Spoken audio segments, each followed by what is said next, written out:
Qu'est-ce que la Chambre d'appel a décidé en ce qui concerne les appels de la défense de Thomas Lubanga?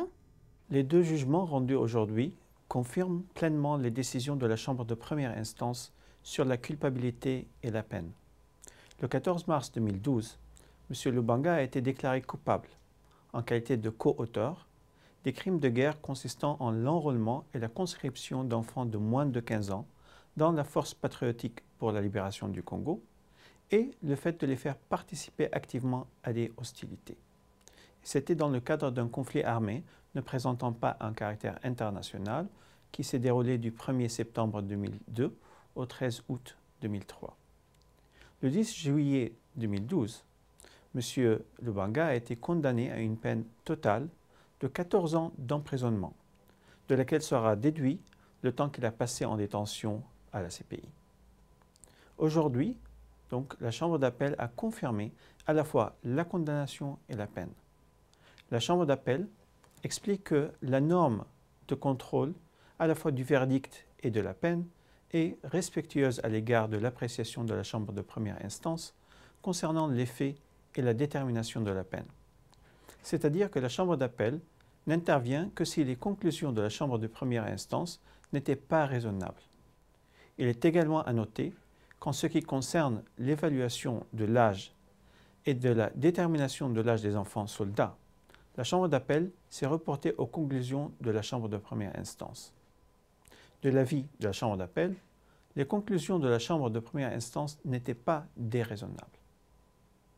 En conclusion, la Chambre d'appel a rejeté tous les motifs d'appel soulevés par la défense et a confirmé le verdict de la Chambre de première instance ainsi que la décision établissant la peine à 14 ans de prison.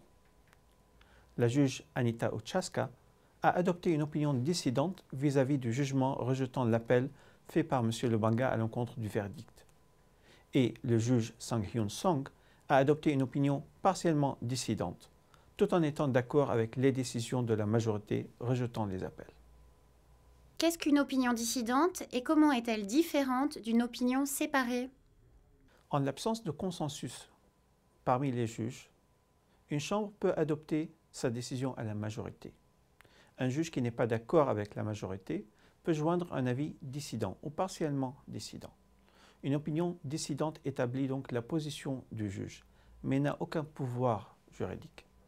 Une opinion séparée expose la position d'un juge qui, tout en étant d'accord avec les conclusions de la majorité, adopte un raisonnement différent et distinct, résultant toutefois à la même conclusion. Quelles sont les prochaines étapes en ce qui concerne les réparations?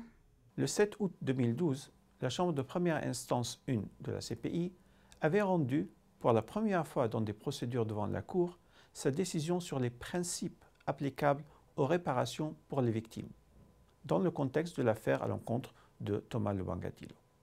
Cette décision étant un appel, la Chambre d'appel rendra son jugement sur les principes pour les réparations dans un délai raisonnable. Selon les résultats de cet appel sur les principes applicables aux réparations, la phase des réparations sera menée sous l'autorité des juges de la CPI et en fonction d'un calendrier qu'ils établiront. Cette phase des réparations donc pourra prendre un certain temps. Comment la peine prononcée à l'encontre de M. Lubanga sera-t-elle mise en œuvre? Les peines d'emprisonnement sont exécutées dans un État désigné par la CPI. Parmi la liste des États qui ont déclaré à la Cour accepter des personnes condamnées. Le pays dans lequel Thomas Lubanga purgera sa peine n'a pas encore été défini. Et il revient à la présidence de la CPI de s'occuper de cette procédure. En attendant, M. Lubanga restera au quartier pénitentiaire de la CPI à La Haye, aux Pays-Bas. M. Lubanga est en détention depuis le 17 mars 2006. Et en vertu du statut de Rome, lorsqu'une personne a purgé les 2/3 de la peine, la Cour réexamine la peine afin de déterminer si elle devrait être réduite ou pas. Dans cette affaire, les juges réexamineront la peine de M. Lubanga le 17 juillet 2015, date à laquelle il aura purgé les 2/3 de sa peine. Pourquoi les procès de la CPI sont-ils plus longs que les procès devant les juridictions nationales? Il y a plusieurs raisons expliquant la durée des procédures dans cette affaire. Tout d'abord, Les affaires devant la CPI sont complexes en raison de la nature même des crimes relevant de la compétence de la CPI. Deuxièmement, le siège de la CPI étant éloigné des endroits où les crimes ont été commis et du pays de résidence des témoins, cela pose des défis logistiques qui allongent la procédure. En outre, la traduction et l'interprétation sont une caractéristique constante du travail de la CPI. Les langues de travail de la Cour sont l'anglais et le français, et les documents doivent être traduits dans une langue que la personne accusée comprenne. Et pendant le procès, l'interprétation simultanée en plusieurs langues a été parfois nécessaire en fonction de la langue utilisée par les témoins. Par ailleurs, la décision de la Chambre de première instance dans l'affaire à l'encontre de M. Lubanga, qui faisait 593 pages, a dû être traduite en français, ce qui a pris plusieurs mois, avant que la défense de M. Lubanga ne puisse interjeter appel contre cette décision.